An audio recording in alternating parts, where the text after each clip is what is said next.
laughing the whole time because me and my pastor had this thing that we say we love when a plan comes together. Everybody remember the movie, the show 18? Yeah. Come on, when you say I love when a plan comes together. Yeah. Well, there's a lot of different things that we want to deal with today has been addressed already. And which was confirmation of what we need to address. Number one, representing for me, my brother, and then Pastor Burrows is here today, and the gentleman back there, all men are not bad. Okay? There's been a lot of men bashing going on so far. And it's cool, I understand that when it comes to relationships because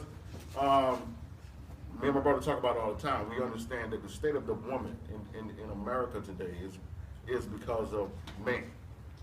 God gave man dominion and gave man charge to protect the earth, to protect the woman, to protect the children, and men as a whole has failed. We understand that. But I think what has happened along the time is that we have now begun to take less accountability for some things that all of us play a part in. And I think these things go back to the beginning of how we have been looked upon about how to develop relationships, whether it be intimate relationships, whether it be business relationships, friendships in general. And I think that flaw has led to the demise of relationship as a whole. So I'm pretty sure Pastor Burrows and Mr. and Mrs. Pastor Burrows have some more in-depth things, but I want to deal with the root.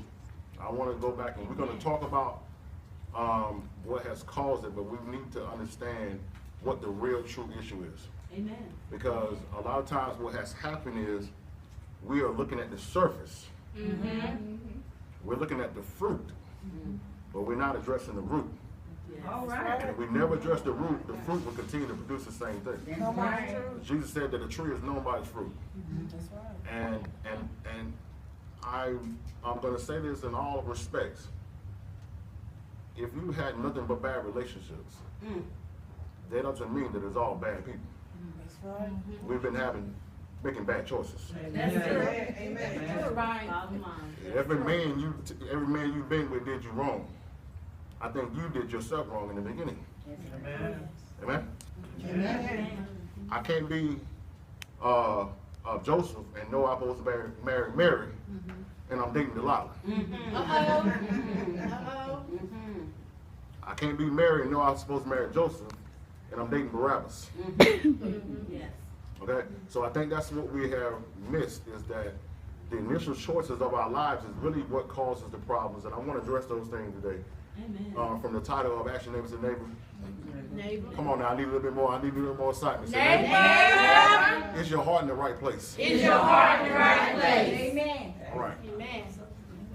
So, are we there in Jeremiah 17? Yes. We're going to look at verses 5 through 10 here. And the reasons following, it says, thus says the Lord, cursed is the man who trusts in man and makes flesh his strength, whose heart departs from the Lord. For he shall be like a shrub in the desert, and shall not see when good comes, but shall inhabit the parched places in the wilderness, in a salt land which is not inhabited. But look at verse 7, it says, but blessed is the man who trusts in the Lord, whose hope is in the Lord. For he shall be like a tree planted by the waters, which spreads out his roots by the rivers, and will not fear when he comes, but his leaf will be green, and will be anxious in the year of the drought, and nor will it cease from yielding its fruit. Look at verse 10 here. Look at verse 9. It says, the heart is deceitful above all things, and desperately wicked. Who can know it? I, the Lord, search the heart. I test the mind, and give every man according to his ways, according to the fruits of his doing. Once again, the topic that we want to talk about today is your heart in the right place? Now, I came prepared to talk for 15 minutes. Jamie told me that I have a little bit more time, so I want to open up by saying this. Who have you given your heart to? Now, that's a rhetorical question. I just want you to think about that. Who have you given your heart to? And I'm not talking about in the last year. I'm talking about when you was 13 years old. I have this theory that I want to share with you, and I call it the Prince Charm theory. And since we have most women in today, I'm going to address this because I think this is going to help out a lot of women. I call it the Prince Charm theory. And between the ages of 14, 15, 16 years old, many women develop an ideal of the man that they like. Whether it be an athlete, whether it be a pretty boy, whether it be a good boy, whether it be a smart nerd, whether it be a football player, whether it be a basketball player. A lot of women develop an ideal of what they want to date around the years of 13, 14, 15, 16. And between the ages of 16 to 25, that's the only type of man that she'll talk to. That's the only type of man that she will give her heart to. That's the only type of man that she will ever even allow any access to her heart.